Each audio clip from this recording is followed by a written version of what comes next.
할렐루야.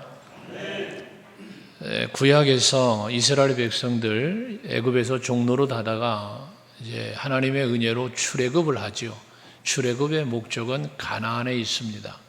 그런데 늘 말씀드렸던 것처럼 출애굽의 목적이 가나안으로 끝이 아니고 진정한 출애굽의 목적은 하나님을 경배하고 하나님께 받은 은혜에 감사하면서 하나님을 바르게 섬기게 하시기 위한 하나님의 목적이 있습니다.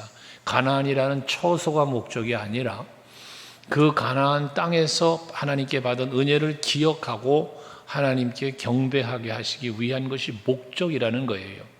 그 우리 인간을 지으신 목적도 하나님을 찬송케 하려 합니다 라고 말씀을 하고 있고요. 우리가 오늘 아침 묵상한 말씀처럼 하나님 앞에 감사로 제사를 드리는 것이 하나님을 영화롭게 한다라고 말씀을 해요. 결과적인 건 무엇입니까? 하나님은 우리가 하나님 앞에 신령과 진정함으로 예배하는 것을 기쁘게 받으시고 원하신다는 거예요. 그래서 하나님은 이걸 위하여 절기를 지키라고 명령을 하셨는데, 그런 관점에서 볼 때 절기도 다 무엇입니까? 절기마다 하나님께서 말씀하신 대로 하나님께서 애굽에서 출애굽할 때 베푸신 은혜를 기억하고 지켜야 하는 절기, 또 농사를 지어서 수확을 할 수 있도록 베푸신 은혜를 기억하고 지키는 절기, 모든 절기가 하나님의 은혜를 기억하고 지키는 절기인 것입니다. 이 절기를 1년이면 3차례 꼭 지키라고 말씀을 하고 계시는데, 오늘 우리가 지키는 이 맥주 절기도 바로 하나님 앞에 지켜야 할 3대 절기인 맥주절, 유월절, 초막절 또는 수장절이라고도 말하는데, 이 3대 절기 중에 하나가 바로 맥주 절기입니다. 근데 이 맥주 절기에 대해서 성경은 77절, 오순절 등으로도 표현을 하고 있습니다. 초실절이라고도 하고요. 이 절기를 다 맥주절의 절기에 맞춰서 지키는 모든 절기였는데, 그 가운데 그 초실절이라고 하는 그 의미는 처음 곡식을 수확하여 거두어 드리는 절기로 하나님 앞에 감사하며 지키는 절기가 바로 이 초실절입니다. 또 우리가 지키는 이 맥추절이라는 것도 보리를 거두어 드리는 시기, 그때에 이 처음 곡식을 거둔 이 보리로 하나님 앞에 드리는 제사, 절기, 맥추절 이렇게 호칭을 했던 것이지요. 그런데 이 특별히 초실절이라고 하는 의미 속에는 우리가 두 가지 의미를 찾게 되어지는데, 그 첫 번째 초실절의 의미는 뭐냐면 예수 그리스도와 연결된 절기가 되어진다는 거예요. 예수 그리스도께서 십자가를 지시고 부활하신 때, 이게 초실절의 때예요. 그래서 처음 부활의 열매로 이 예수께서 첫 열매로 부활하신 이 초실절의 절기에 이루어진 일입니다. 이렇게 부활하신 예수를 초실절, 첫 열매 되셨다고 말하고 있고, 그 후 50일 뒤에 오순절이 이루어지는데, 이 오순절 때에는 뭐합니까? 성령이 임하시죠. 그래서 이 성령의 임재하심, 그로 인하여 성령의 임재로 우리들의 심령이 새로워지고 우리들의 교회가 세워지는 역사가 일어나는 게 오순절 마가다락방의 역사입니다. 이게 오순절이에요. 그래서 이 초실절의 절기, 맥추절이라고 하는 이 절기가 맥추절, 초실절 또는 오순절, 칠칠절 등으로 많이 표현되는 이유들이 다 그런 이유들입니다. 어쨌거나 중요한 것은 이 초실절이라고 하는 단어, 이 단어 히브리서에서 말하고 있는 이 단어는 욤 하비쿠림이라는 단어를 쓰고 있는데, 이 단어의 의미가 뭐냐면, 뜻이 뭐냐면 오기로 한 약속의 의미를 갖고 있어요. 그러니까 초실절은 오기로 한 약속이라는 뜻을 갖고 있는 단어를 사용했다는 거예요. 그럼 이 오기로 한 약속이 뭐예요? 메시아죠. 예수 그리스도가 오실 것을 약속하셨죠. 이 예수께서 오셔서 우리의 죄를 사하시고 사망 권세 이기시고 부활하신 절기, 이게 바로 초실절이라는 거예요. 또 앞에 말한 것처럼 마가다락방에 임한 성령의 임재, 그 성령의 충만하게 임함을 통하여 어떻게 됩니까? 예루살렘의 교회가 또 안디옥으로, 에베소로, 로마로 퍼져가는 교회 세움의 역사가 일어난 것이 바로 이 성령의 역사입니다. 마태복음 16장 18절에 베드로의 신앙의 고백이 있죠. 주는 그리스도시고 살아계신 하나님의 아들입니다는 그 믿음의 고백을 예수께서 들으시고 너무 기쁘시죠. 그래서 그 믿음의 반석 위에 내가 교회를 세우리라라고 말씀을 하세요. 그때 베드로의 믿음의 고백 위에 교회가 세워진 게 아니라 세우실 것을 말씀하셨거든요. 그런데 그 교회를 세울 것을 말씀하신 이 교회가 언제 세워졌느냐? 오순절 마가다락방에 성령이 임하시고 그 성령의 충만한 역사하심 속에서 교회가 드디어 세워지기를 시작했다는 거예요. 그런 의미에서 볼 때 이 맥주절기, 초실절의 절기, 오순절의 이 절기는 바로 교회가 시작된 절기이기도 하다는 것입니다. 그래서 이 절기를 지킬 때 우리는 교회를 사랑하고 교회가 세워진 그 시작을 우리는 성령에 의하였기 때문에 우리는 더욱더 교회를 바르게 생각하고 사랑할 수 있는 마음을 갖고 이 절기를 지키자는 의미에서 이 성령 맥축절을 교회 사랑 주일로 더불어 함께 지키고자 한 것입니다. 이제 우리는 맥주절을 성령의 역사하심을 통하여 세워진 그러한 교회의 시작이라고 하는 절기로 볼 때 오늘 우리들은 그 성령의 은혜 속에서 십자가의 보혈로 세워진 교회 아니에요. 교회는 예수 그리스도의 피값으로 세워진 교회, 성령의 강림으로 세워진 교회. 그렇다면 우리들은 이 교회를 중심으로 신앙생활하고 있는 성도들로서 우리는 뭘 해야 될 것이냐? 바로 성령의 충만한 열매를 맺는 삶을 살아가는 성도가 되어져야 되겠다는 거예요. 이게 바로 그리스도 예수의 피값으로 세운 교회를 세워가는 교회를 세워가는 일을 하는 성도의 의무이고, 성령의 충만한 임재로 말미암아 그 모든 변화를 이루어가는 또한 역사를 이루는 교회의 지체로서 해야 될 역할이라는 것입니다. 오늘 예배하시는 성도 여러분들 모두 다 성령의 충만한 열매를 맺으시면서 그리스도의 몸된 교회를 성령 충만한 교회로 만들어갈 수 있기를 주의 이름으로 축원합니다. 초대교회, 사도행전의 교회들은 모두 다 부흥하는 교회였는데 그 부흥의 원동력이 어디서 왔습니까? 성령 충만에서 왔습니다. 예수께서 아무리 피를 흘리셨다고 해도 피 흘림으로만의 역사가 아니라 성령이 임재하시고 성령을 충만하게 받을 때 그 보혈의 은혜도 깨닫게 되고 그 보혈의 능력도 깨닫게 되고 그것을 믿게 되고 그리고 예수 지신 십자가 나도 지고 나아가는 삶을 살게 되어진다는 것이거든요. 오늘 우리 서강교회 성도 여러분 모두가 다 그러한 그리스도 예수 그리스도의 머리 대신 피값 주고 세운 교회, 이 교회의 머리가 되신 예수 그리스도의 지체로서 이제는 성령 충만함으로 아름다운 신앙을 살아가고 그러한 공동체로서 또한 그리스도 예수의 보혈로 인하여 우리에게 주어진 새 생명의 생명체로서 우리 하나가 되어서 교회를 이루어가는 여러분 모두 될 수 있기를 바랍니다. 분명히 우리가 알아야 될 것은 교회는 여러분 원로 목사님 중 예배하시는데요, 원로 목사님이 세운 게 아니에요. 이창한 목사가 세운 게 아니에요. 교회는 누가 세웠어요? 예수께서 세우신 거예요. 교회는 성령이 세우시는 거예요. 그러므로 이 교회에는 어떤 일이 벌어져야 되느냐? 십자가의 보혈의 은혜가 차고 넘쳐야 되고 성령의 충만한 역사하심이 넘치는 교회가 될 때 그것이 곧 교회다운 교회요, 부흥하는 교회요, 하나님의 뜻을 이루는 교회가 되는 줄로 믿습니다. 여러분이 이 믿음을 가지고 그런 믿음을 갖고 살아가는 삶, 이게 바로 성령의 열매를 맺는 삶입니다. 오늘 본문의 제목을 맥주 감사 주일이지만 성령의 열매를 맺는 교회가 되자라고 제목을 정했는데요. 왜? 오늘 이 시대는 우리는 성령 시대에 살고 있기 때문에 우리들이 맺어야 할 열매는 단순한 보리를 거두고 쌀을 거두고 과일을 거두고 이런 육에 속한 세상 것의 거둠에만 생각하지 않을 것이 아니라 이제 우리는 성령의 열매를 풍성하게 맺어가는 그러한 신앙생활을 할 수 있는 우리 모두가 되어야 할 것입니다. 그렇다면 이렇게 성령의 열매를 맺어가야 되겠는데, 우리가 성령의 열매를 맺는다는 것은 무엇을 말하냐?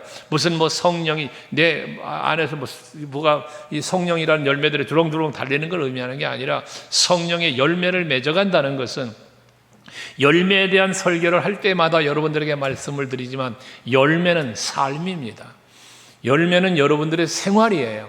삶이 열매인 것이에요. 그렇다면 성령의 여러분들이 열매를 맺기 위해서 무엇이 먼저 이루어져야 되느냐? 성령을 충만하게 받아 그 성령으로 말미암는 여러분들의 전인격적인 변화가 일어나야 되는 것입니다. 그 성령의 열매를 맺기 위해서 뭐가 이루어져야 된다? 나의 전인적 변화가 일어나야 된다는 거예요. 여러분이 성령을 받으셔서 여러분의 심령이 새로워져야 되고, 여러분의 성품이, 여러분의 인격이, 여러분의 삶의 습관이, 모든 게 변화가 일어나야 되는 거예요. 이와 같은 변화가 일어난, 변화된 삶을 살아가는, 이것이 성령의 열매를 맺는 것이란 말이에요. 세상에 빠져서, 악에 빠져서, 유혹에 빠져서, 육신에 매서 살아가던 내가 이제는 하나님의 성령에 붙잡혀서 성령이 주는 생각을 하고, 성령이 주는 말을 하고, 성령이 이끄는 대로 살아가는 삶, 이것이 곧 성령의 열매를 맺는 삶이라는 것입니다. 여러분, 정말 예수님의 제자들에게 예수님이 무슨 당부를 합니까? 이 사도행전 1장 4절 말씀을 우리가 계속해서 지난 6월에 많이 묵상한 말씀인데요, 제자들에게 예수님이 분부하신 것은 무엇이냐? 너희들 예루살렘 떠나지 말라는 거예요. 예루살렘을 떠나서 땅끝까지 이르서 예수의 증인이 돼야 되는데, 이게 제자들이 살아가야 할 삶인데 예루살렘을 떠나지 말라는 거예요. 왜 떠나지 말아야 하는가는, 이제 아버지께서 약속한 것을 거기서 기다려라. 다시 말해서 성령인데요, 성령을 받기 전에는 이 예루살렘 떠나지 말라는 이야기예요. 왜? 성령을 받아야 저들이 변화가 일어나고, 그 변화가 일어나야 진정한 예수의 증인된 삶을 살 수 있기 때문에 그러는 것이죠. 그 사도행전 1장 8절에 오직 성령이 너희에게 임하시면 너희가 뭘 받아요? 권능을 받는다 그랬죠. 그 권능을 받아야 땅끝까지 이르러서 내 증인이 될 수 있다는 거예요. 오늘 예배하는 여러분, 성령 충만 받으셨지요? 예, 아멘은 전혀 받지 않은 아멘인데, 아무튼 성령 충만 받으셔야 돼요. 그래야 예수 증인된 삶을 살아요. 그 증인의 삶을 산다는 게 무엇이에요? 변화예요. 이게 변화. 그래서 저들은 마가다락방에서 성령을 충만하게 받고, 그 성령 충만을 받은 뒤에 저들은 변화가 일어나기를 시작하죠. 저들의 변화가 일어나서 성령 충만 받은 제자들이, 성도들이 전인격적인 변화가 일어나는데, 사도행전 2장 43절 이하의 47절까지 말씀을 보면 저들의 변화를 말하고 있습니다. 그 변화를 보면 놀라운 저들의 기적들이 일어나는데, 자기들의 물건을 서로 통용하고 재산과 소유를 다 팔아서 각 사람의 필요를 따라서 나눠주고, 기쁨과 순전한 마음으로 서로 섬기고, 이게 계속 저들에게 일어난 변화로 말미암아 이루어지는 일들을 말하는 거예요. 마지막 47절은 같이 한번 읽어볼까요? 47절 시작. 하나님을 찬미하며 또 온 백성에게 칭송을 받으니 주께서 구원받는 사람을 날마다 더하게 하시니라. 할렐루야. 여러분, 이게 바로 성령이 임재함 속에서 일어난 변화들입니다. 저들에게 변화는 하나님을 찬미하는, 그리고 많은 사람들에게 칭송을 받을 만한 삶의 변화가 일어났다는 거예요. 그러니까 어떻게 돼요? 많은 구원받는 무리들이 날마다 그 교회로 모여오는 역사가 있었다는 것입니다. 오늘 우리 소강교회 온 성도들이 이렇게 성령의 충만함으로 전인격적인 변화를 받으셔서 그 삶이 변화되는 역사가 일어나서, 그로 인하여 많은 영혼을 주께로 인도하는 그런 은혜가 있기를 주의 이름으로 축원합니다. 우리가 그러기 위해서는 뭐가 변화해야 돼요? 우리 속사람의 변화가 일어나야 되는 거예요. 전인격 변화라고 하는 것은, 전인적 변화가 일어나는 것은 제일 먼저 일어나야 될 게, 여러분 속사람의 변화가 일어나야 돼요. 겉사람의 변화는 속사람이 변하지 않고는 일어날 수가 없어요. 겉사람의 변화, 외적인 변화는 바리새인같이 돼버리고 마는 거예요.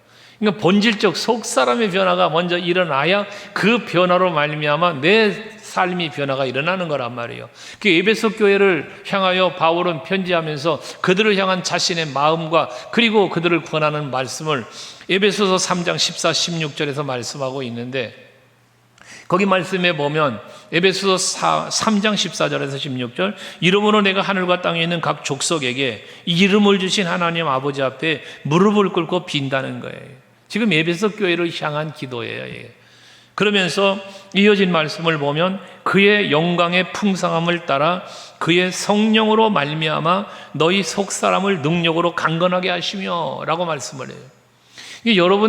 여러분들의 속사람을 강건하게 하시는 일은 누구냐? 성령으로 말미암아 가능하다는 거예요. 그렇게 되기를 바울은 뭐한다? 그것을 강건하게 하시기를 기도한다는 거예요. 무릎 꿇고 기도한다는 거예요. 지난 한 주간 성령 충만 5일 밤기도회를 가졌는데, 이 밤기도 때 계속 부르짖고 우리가 기도한 내용이지만, 성령을 내가 충만하게 받아야, 그 성령을 충만하게 받았을 때 내가 사명도 감당하게 되어지고 그리스도의 몸된 교회도 바르게 세워갈 수 있고, 성령 충만 받아야 될 일들을 우리가 함께 묵상하며 기도했지 않았습니까? 여러분들, 성령의 인도함을 받는 것이, 인도함을 받는다는 것은, 성령 또 충만을 받는다는 것은 성령 안에 산다, 예수 안에 산다, 이런 말들은 내가 성령의 소유가 된다는 개념이 아니에요. 내가 성령의 소유가 되는 게 아니라 성령에 의해서 내 의식이 바뀌고 죄와 악으로부터 내가 떠나고 진정한 죄에서부터 자유함을 얻어서 참된 평안을 주 안에 누리며 성령의 임재하심을 마음껏 누리며 살아가는 것, 이게 성령 충만인 거예요. 우리가 바로 그런 성령의 충만함 속에서 살아갈 수 있는 여러분들이 될 수 있기를 바랍니다. 그래서 요한복음 16장 13절에 말하지만 성령이 임할 때 어떤 일이 일어나는가를 기록하고 있는데, 한번 같이 또 읽어볼까요? 시작. 그러나 진리의 성령이 오시면 그가 너희를 모든 진리 가운데로 인도하시리니 그가 스스로 말하지 않고 오직 들은 것을 말하며 장래일을 너희에게 알리시리라. 그러니까 성령이 여러분들에게 오셔야 그가 너희를 모든 진리 가운데서 인도한다는 거예요. 여러분, 성령을 받아야 진리 안에 살 수 있고요, 여러분이 성령을 받아야 예수 안에 살 수 있어요. 성령 받아야 말씀 안에 살 수 있어요. 그러니 여러분들 성령 받으시라는 거예요. 그래야 성령으로 내 속사람을 변화시키면서 나의 전인적 변화를 이루어내어서 아름다운 성령의 열매도 맺어갈 수 있게 한다는 것이거든요. 우리 항상 성령의 충만함을 받았을 때, 변화된 삶을 살아갈 때 하나님의 자녀다운 모습으로서의 인격, 하나님의 자녀다운 모습으로서의 삶이 이루어진다, 그 말이거든요. 여러분들의 인격이 어떻습니까? 여러분의 성품은 어떻습니까? 여러분 속사람은 어떤 사람입니까? 겉으로 보기에는 넥타이 매고 양복 입고 아름다운 모습으로 꾸며 입은 옷들은 있지만 여러분의 속사람은 어떤 모습이냐는 말씀입니다. 아무리 깨끗한 옷을 입고 거룩한 모습을 보인다 할지라도 그 속이 썩어 문드러져 있고 더럽고 추악한 죄로 가득해 있다면 그 사람을 성령 충만한 사람이라고 말할 수는 없는 것 아니겠습니까? 여러분, 교회에 와서 찬송을 부르고 예배하고 기도하지만 여러분의 속사람이 아직도 더럽고 아직도 죄악 가운데 있다면, 생각하는 것이 더럽고 말하는 것이 추악하고 행동하는 것이 죄악되다면 성령 충만한 사람이라고 어찌 말할 수 있겠습니까? 변화가 일어나야 된단 말이에요. 그래서 사도 바울은 성령 충만한 사람이 맺어야 될 열매에 대해서 갈라디아서 5장 22절 이하에서 성령의 열매를 말씀하고 있지 않습니까? 9가지 열매를 말하는데, 오직 성령의 열매는 같이 시작. 사랑과 희락과 화평과 오래 참음과 자비와 양성과 충성과 온유와 절제니. 여러분, 이것이 우리가 맺어야 할 성령의 열매입니다. 이 9가지가 다 무엇입니까? 사랑부터 시작해서 마지막 절제에 이르기까지 이 전부 다 속사람의 변화 없이는 살아갈 수 없는 삶의 모습인 거예요. 이게 성령의 열매입니다. 그러면서 이 성령의 열매를 맺기 위해서 바울은 계속해서 권하는 게 무엇이에요? 그 뒤에 보시면요, 그리스도 예수의 사람들은 육체와 함께 그 정욕과 탐심을 십자가에 못 박았느니라 그랬어요. 이렇게 여러분 우리가 그리스도의 사람이 되어서 내 그 육체와 함께 정욕과 탐심과 모든 육체적인 소욕들을 십자가와 예수와 함께 십자가에 못 박지 않고는 성령의 열매를 맺을 수 없다는 거예요. 여러분 어떻습니까? 자아 질문을 한번 해보십시오. 앞에 말한 9가지 사랑의 열매를 여러분 맺고 사시나요? 라고 질문을 하면 아멘을 못하죠. 왜? 지금 말씀을 듣다 보니까 자신 있게 아멘할 자신이 없죠. 왜? 스스로의 부족하고 부끄러운 모습이 생각이 되니까 말입니다.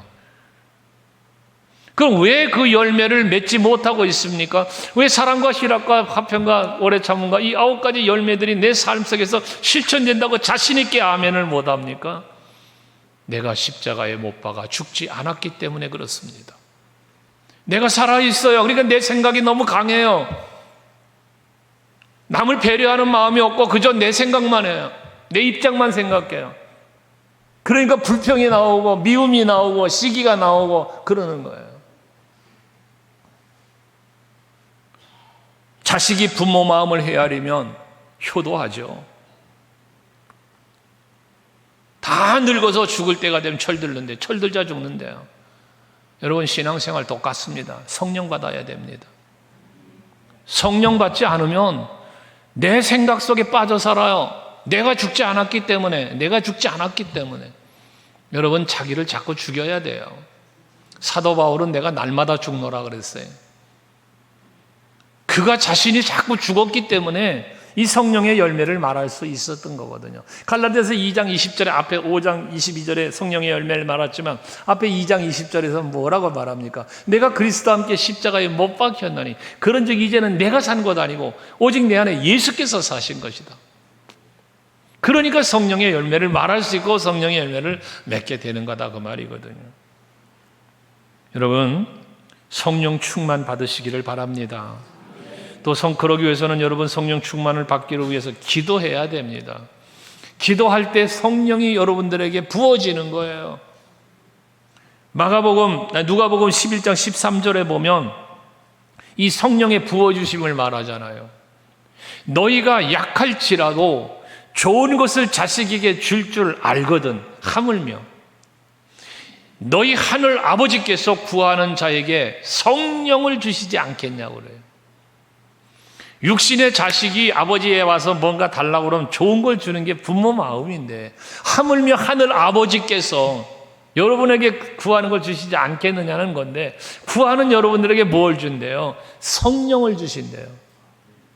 구하는 여러분에게 돈을 주는 게 아니고요. 구하는 여러분에게 건강 주는 게 아니고요. 구하는 여러분에게 성령을 주신대요. 왜요? 그 어느 것보다도 성령이 여러분에게 있어야 되겠기에 하나님은 그걸 아시기 때문에 성령을 부어주신다는 거거든요. 그럼 우리들의 구함이 무엇이어야 됩니까? 성령이여 내게 임하여 주옵소서. 이 기도가 있어야 된다는 거예요. 그런데 우리는 맨날 육신에 매여서 육신의 필요만 기도한다는 거예요. 하나님의 뜻은 구하지 않고 성령의 역사를 구하는 게 아니라 육신에 매인 것만 잔뜩 구하고 있다는 거죠. 성령 충만 받기를 간구하는 여러분 되시기를 바랍니다. 그리할 때 성령이 내게 임하시면 내가 전인적 변화가 일어나면서 내 삶의 현장에 성령이 이끄시는 삶을 살게 되니까 거기에 아름다운 성령의 역사들이 나타나면서 하나님의 기뻐하심을 살게 되어지고 그 삶의 결과물로 여러분들이 그렇게 바라고 원하는 모든 필요가 채우시는 하나님의 은혜가 임하는 겁니다. 근데 우리는 이 과정을 빼먹으려고 그래요. 자꾸 이 과정을. 골고다 언덕에 십자가를 지고 무덤 속에 들어가야 부활이 있는데 그 다음 승천이 있는데 십자가는 안 지려고 한단 말이에요. 무덤은 안 들어가려 한단 말이에요. 안 죽으려고 한다는 거죠. 그러니까 자꾸 내 생각, 내 고집, 내 판단 이거 갖고 사는 거예요. 그게 하나가 안 되는 거예요. 하나님이 기뻐하는 삶을 살지를 못하는 거예요. 여러분 성령 받으셔서 전인적 변화가 여러분의 속사람부터 시작해서 여러분의 겉사람과 삶의 모든 것을 전혀 이르기까지 변화가 일어나길 축원합니다. 변화됩시다. 변화됩시다. 두 번째는 성령을 이렇게 충만하게 받고 전인적인 변화가 일어나면 교회가 보여요. 여러분, 성령을 충만하게 받고 속사람이 변화되고 전인적 변화가 일어나면 드디어 교회가 보입니다. 여러분, 이 주일에 오셔서 예배를 드릴 때 말고 주중에 사시면서 얼마나 교회를 생각하십니까? 여러분, 얼마나 교회를 생각하면서 사십니까? 성령을 충만하게 받으면 교회가 보여요. 교회가 보여요. 목사가 보이고 성도가 보이고 생각나고 성령이 충만해질 때 가능해지는 일들이에요. 근데 그러지 않으면 교회 오는 날조차도 잊어버려요. 어떤 분들은 수요일 날 예배 마치고 성전에 서재 올라가면 전화가 와 있어요. 뭔 전화인가 궁금해서 전화 걸으니까 수요일인지도 모르고 전화를 걸었다고 그래요. 생각이 없는 거예요.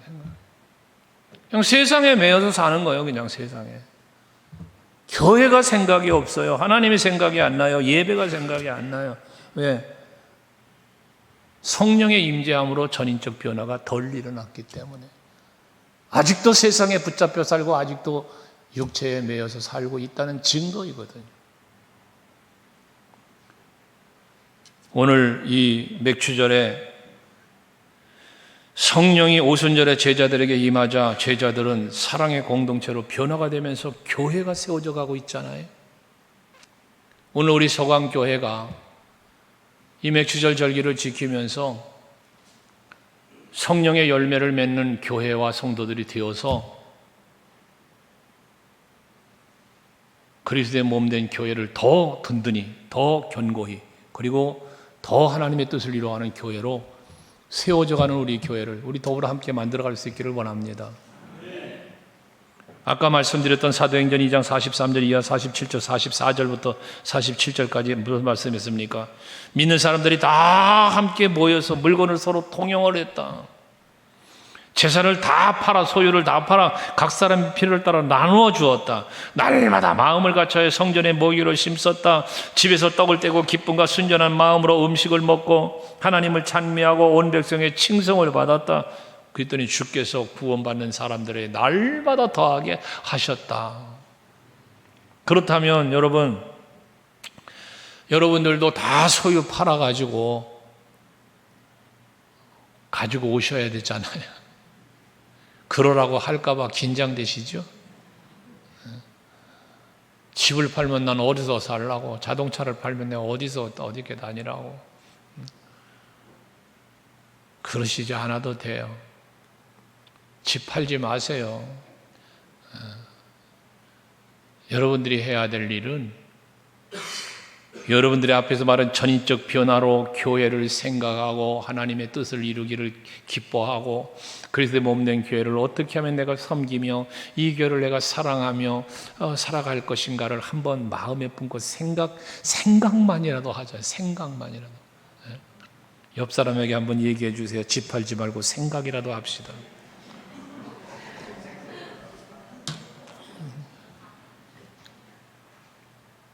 성령을 충만하게 받으면 하나님을 사랑하게 됩니다. 성령을 충만하게 받으면 서로를 사랑하게 됩니다. 그리스도의 사랑을 깨달은 사람은 자기 자신을 위해서 살지 않습니다. 오직 모든 것 되시는 예수, 그의 몸된 교회를 사랑하며 섬기며 살게 되어지는 거예요. 그래서 에베소서 5장 22절에 보면 남편들과 아내의 관계를 이야기하거든요.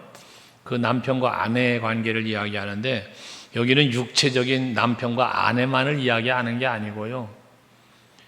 이 남편과 아내는 예수와 그리스도의 몸된 신부된 교회를 이야기한다고 보면 돼요. 거기 보면 뭐라고 하냐면 남편들아 아내 사랑하기를 그랬잖아. 남편들아 아내 사랑하기를. 그래서 남편이 아내를 사랑하는 것을 뭐로 비유했냐? 그리스도께서 교회를 사랑하시고 라고 표현을 해요. 예수께서 교회를 사랑하셨다는 거예요. 이 교회를 사랑하신 게 결과적으로 뭐였어요? 자기 자신을 주셨다. 십자가 주신 거예요. 그게 그리스도께서 보혈의 피값으로 교회를 세우셨다는 거예요. 그래서 우리 교회도 그렇게 세워졌다는 거잖아요. 그것처럼 사랑하라는 거거든요. 그러니까 여러분, 우리가 교회를 사랑할 때 예수께서 우리 교회를 어떻게 사랑하시고 어떻게 세우셨나를 생각하면서 나도 교회를 그렇게 사랑해야 되는 거예요. 나도 예수를 그렇게 사랑해야 되는 거예요. 여러분, 교회를 사랑하는 건 예수를 사랑하는 거예요. 여러분, 교회 사랑이 목사 사랑이라고 생각하지 말아요. 인간적인 관계만 생각하지 말란 말이에요. 여러분, 교회를 사랑하는 건 예수 사랑하는 거예요. 예수를 사랑하기 때문에 그리스도 예수의 몸된 지체들, 여러분 다 지체들이잖아요. 예수를 사랑하기 때문에 그 지체들을 다 사랑하는 거예요. 이게 교회 사랑이에요, 여러분. 옆에 계신 분이 예수의 지체예요. 여러분 함께 예배하는 여러분 옆에 계신 분이 다 예수 지체라고. 여러분도 지체지만 그분들이 다 지체예요, 지체. 그게 서로 사랑이 되는 거예요. 할렐루야. 그래서 그리스도인이 되면 새로운 피조물이 되는 거고, 그 새로운 피조물이 된 그리스도인들은 예수를 사랑하게 되고 교회를 사랑하게 되는데 그것이 삶의 어떤 목적이 되어버려요. 목적이. 사도 바울은 성령이 충만한 사람이었잖아요. 그러니까 그 성령의 임재 속에 그 성령의 사랑으로 교회를 사랑했고 성도들을 사랑한 사람이 사도 바울이에요. 로마서 15장 30절에 보면 사실 바울은 로마를 안 가도 됐었잖아요. 근데 스스로가 로마를 가게 자원한 거예요. 그리고 간 거예요. 근데 그에 대해서 그 로마의 형제들에 대해서 말하기를 내가 우리 주 예수 그리스도와 성령의 사랑으로 말미암아라고 그래요.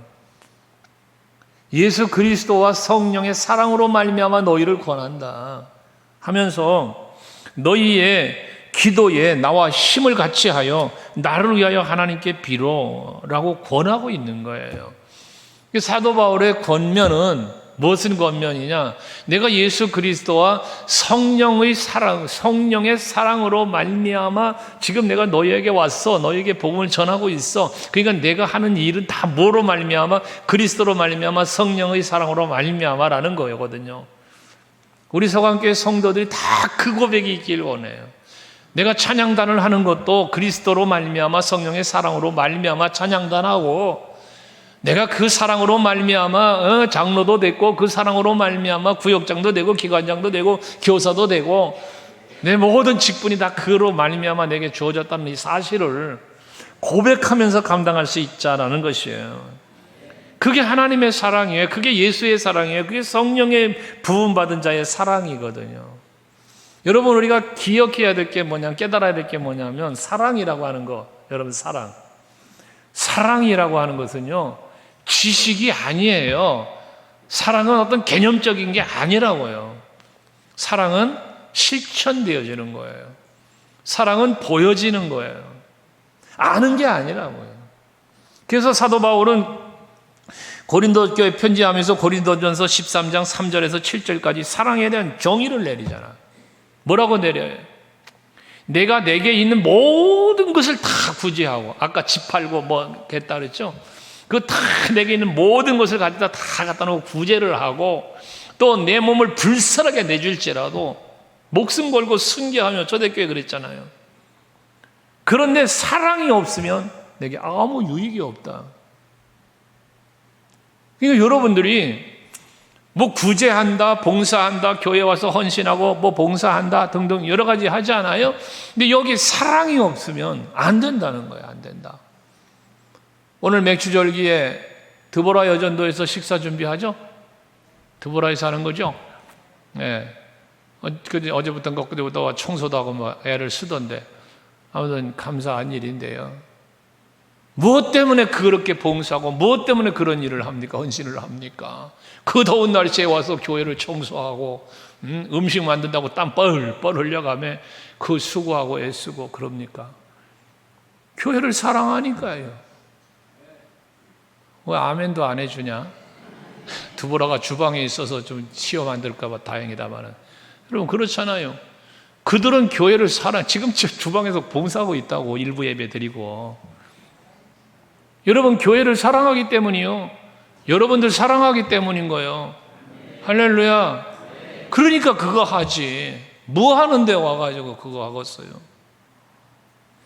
그러니까 아무리 내게 모든 것을 다 구제하고 내 몸 불사르게 내줘도 사랑 없으면 아무 유익이 없다는 거예요. 그러면서 사랑에 대한 정의를 분명하게 내리죠. 같이 한번 읽어볼까요?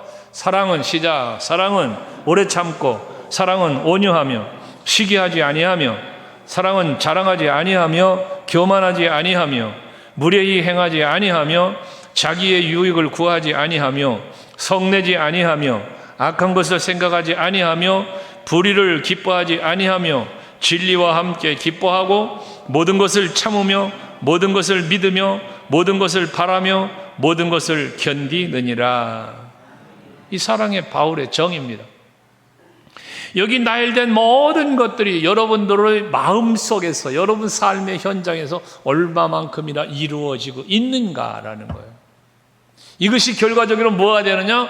성령이 내가 충만한 정도가 여기서 나오는 거예요. 성령의 충만한 정도. 내가 얼마나 충만해 있는가 라고 하는 것이 여기서 증명되어지는 것입니다. 고린도 교인들은 은사를 자랑했죠. 하지만 그 은사에 대해서 사도 바울은 뭐라고 말합니까? 예언도 패하고 방언도 그치고 모든 은사는 없어지지만 사랑은 영원하리라. 영원하리라. 그러니까 여러분들 은사 사모하시고요, 기도하세요. 은사 받으십시오. 예언의 은사도 받고 방언의 은사도 받고 병 고치는 은사도 받고. 나 아멘 좀 할 줄 알았더니 너무 하나도 안 하네. 다 받기 싫은 은사야? 다 받으세요. 많이 받으세요, 은사를. 근데 그 모든 은사들보다 더 받아야 될 것이 뭐냐? 성령 충만한 사랑이에요. 아무리 내가 예언의 은사가 있고 병 고치는 은사가 있고 무슨 방언의 은사가 이거 있으면 다 뭐하겠어요? 사랑이 없는데 다 아무것도 아니지. 그거 다 폐하여진다니까. 그거 다 폐하여지지만 남는 게 뭐라? 사랑. 왜 엄마 손은 약손이고, 왜 엄마의 손이 왜 약손인데? 엄마한테 신유의 은사가 임해서, 병 고치는 은사가 임해서 막 엄마가 손 문질러 주면, 기도해 주면 배가 아픈 게 낫습니까? 아니죠. 그 자식을 사랑하는 사랑이 있어서 그런 거죠. 그렇지 않아요? 베데스다 연못가에 38년 뒤에 누워 앉아있는 그 환자를 예수께서 찾아오셔서 고쳐주시잖아, 병을. 사랑으로 찾아오신 거 아닙니까? 성령으로 거듭난 신앙생활의 어떤 그 핵심적 요소가 뭐냐고 묻는다면 사랑입니다. 사랑. 성령 충만함으로 사랑이 풍성한 우리 서강교회 성도들 되시기를 바랍니다. 이렇게 전인적인 변화와 더불어서 교회를 사랑하는 마음을 갖고 교회를 사랑하는 삶을 살게 되어지는데, 그 삶이 뭐냐? 교회를 사랑하는 삶의 결과적으로는 무엇이냐? 이게 사명이에요, 사명. 그리스도의 몸된 교회의 지체로 여러분 부르심을 받았어요. 지체로 세움을 입었어요. 할렐루야. 그러니까 내가 여러분들이 서강교회에서 생활할 때 이 교회 건물 속에 드나드는 교인 되지 말라니까요. 이 건물로 드나드는 교인이 되지 말란 말이에요. 이 교회의 머리 대신 예수의 지체로서의 역할을 감당하는 여러분 되란 말이에요. 신앙생활을 하면서 지체의식이 없어요. 이게 교회론이 무너졌다니까요. 이게. 여러분들에게 제가 유튜브 보지 말라는 게 뭔지 압니까? 요즘 창원에 있는 못된 목사가 있어요. 이 양반 때문에 지금 아주 젊은이들의 신앙이 난장판이 났어요, 지금요. 주일 성수 안 해도 된다, 11조 안 해도 된다, 교회 무형론, 얼마나 기가 막혀요. 교회 없어도 된다는 거예요. 예? 뭐 방송에서까지 나온 이 기가 막힌 이야기 아닙니까? 교회 건물 필요 없다. 물론 건물적인 교회 필요 없을 수 있죠. 그러나 공동체 그리스도의 몸된 교회를 세워가고 만들어가는 일에 어찌 교회가 필요 없습니까? 제발 여러분 유튜브 빠지지 마세요. 예. 좋은 것도 있어요. 좋은 것도. 그러나 저도 유튜브를 가끔 이렇게 볼 때가, 어느 분이 보내주셔서 볼 때가 있지만, 보면 그것만 있습니까?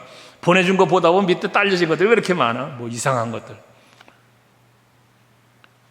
유튜브 빠지지 마세요. 여러분 영성 죽습니다. 그러니까 그거보다 트로트나 보게 되고 그 이상한 짓들 하는 거예요. 여러분. 성경 읽고 기도하고 성령에 사로잡혀 살아야지. 사명에 사로잡혀요. 내 사명이 뭔데? 여러분 사명이 뭔데? 늙었으니까 사명 끝났어요? 아니잖아요. 사명은 죽을 때까지 주님 앞에 설 때까지 있는 거예요. 그 사명을 감당하는 열매를 맺으라는 거예요. 어떤 분은 내 사명 끝났다는 분이 있어요. 죽어야지. 그럼 하나님 앞에 가야지. 사명 끝났으면. 사명이 왜 끝나요? 사는 날까지 여러분 사명은 다 있어요. 그 사명 감당하시란 말이에요. 교회는 성령으로 세워졌다고 그랬죠. 그럼 성령은 그 성령으로 세워진 교회는 지체로서의 사명이 있는데 그 사명을 감당할 수 있는 능력도 누가 주냐? 성령이 주는 거예요. 성령이. 사명은 목회자만 있는 게 아니에요. 여러분. 사명자 그러면 목회자를 생각하는데 아니요. 여러분 목회자만 사명자가 아니에요. 여러분 다 사명자예요. 여러분들이 다 사명자라고. 사도행전에 제자들이 성령 충만했을 때 제자들만 성령 충만했나요? 7 집사가 세워질 때 어떤 사람들이 세워졌어요? 성령 충만한 사람, 지혜가 충만하고 믿음이 충만한 사람, 이들이 이 교회를 세워가는 이 동역자들 됐잖아요. 근그랴 교회의 베베자매, 바울과 같이 함께 늘 했던 브리스가 아굴라, 이 사람들이 다 뭐예요? 이 다 사명자예요. 이 사람들이. 오늘 예배하시는 여러분, 여기 앉아 예배하는 여러분, 한 사람도 사명자가 아닌 사람이 없어요. 다 사명자야, 다 사명자. 그렇다면 내 사명이 뭔지를 알아야지. 제발 좀. 내가 사명자인데 내 사명이 뭐냐고 말이야. 내 사명이. 여러 가지 사명들 많이 있겠죠. 그 사명을 놓고 기도하시라는 거예요. 그래서 내 사명이 무엇일까? 하나님이요, 왜 나를 부르셨습니까? 왜 나를 서강교회에 집사, 장로, 권사 세우셨습니까? 왜 나에게 하며 내가 어찌해야 될까요? 무엇을 해야 될까요? 묻는 여러분들이 되어야 된단 말이에요. 고린도전서 2장 4절과 5절 말씀을 보면 사도 바울은 하나님의 일은 절대적으로 인간의 지혜와 실력으로 하는 건 아니라는 것을 말하고 있어요. 자, 보시면 내 말과 내 전도함이 설득력 있는 지혜의 말로 하지 아니하고, 그 다음 뭐라 그랬어요? 다만 성령의 나타나심과 능력으로 했다고. 할렐루야. 그럼 여러분들에게 이 능력이 임해야 된다는 거예요. 이 능력이. 그래야 주님의 일을 감당하게 되는 거예요. 다음 절 같이 읽어요. 시작. 너희 믿음이 사람의 지혜에 있지 아니하고 다만 하나님의 능력에 있게 하려 하였노라. 할렐루야. 여러분 믿음의 능력을 갖기를 원합니까? 성령의 충만한 능력을 받기를 원합니까? 기도하십시오. 그럼 성령이 여러분에게 임하시면 권능을 받는다니까요. 그 역사가 일어나는 거예요. 사명을 감당할 사도 바울은 사명을 감당할 때에 성령의 능력을 힘입어했다는 거예요. 그 성령의 능력이 교회를 살리는 거예요. 그 성령의 능력이 여러분 하나님의 나라를 확장하는 거예요. 우리 교회에 그런 역사가 있기를 주 이름으로 축원해요. 성령이 역사하시는 그 생명력이 나타나는 그런 유기적인 교회, 날마다 새로운 역사가 일어나고 날마다 믿는 자의 수가 더 늘어나는 이런 여러분들이 되시자는 거죠. 에스겔 골짜기에 에스겔이 하나님의 말씀을 대언할 때 마른 뼈다귀들이 큰 군대를 이루는 것처럼 여러분들이 삶의 현장에 나아가서 예수의 복음을 전하고 예수의 증인된 삶을 살 때 많은 영혼이 살아나고 교회는 부흥하는 역사가 일어나는 이것이 성령 충만에서 시작되었다는 것 아니겠습니까? 교회는 강력한 성령의 기름 부음 안에서 새로운 교회로 거듭내 가야 되는 것입니다. 사명 감당은 소극적인 마음 갖고는 감당하기 어렵습니다. 성령의 역사하심을 통하고 성령의 충만함을 받아서 적극적으로 열정적으로 감당하고자 할 때 감당할 수 있는 능력도 하나님께서 반드시 주실 겁니다. 성령은 교회 전체에 온 성도에게 새로운 활력과 생동함을 부어주실 것입니다. 맥주감사주일 오늘 지키고 있는 이날은 성령이 오신 날이고 성령으로 거듭나게 하신 날이고 성령으로 교회가 시작되게 하신 날입니다. 함으로 우리 모두가 다 같이 예루살렘 교회처럼 그리고 성령 충만받고 초대교회 부흥의 시작점이 된 120명의 문도들처럼 성령을 기대하고 갈망하면서 주님이 분부하신 지상 명령을 잘 감당해가는 교회가 되고 우리 성도들이 되시기를 주의 이름으로 축원합니다. 기도하겠습니다.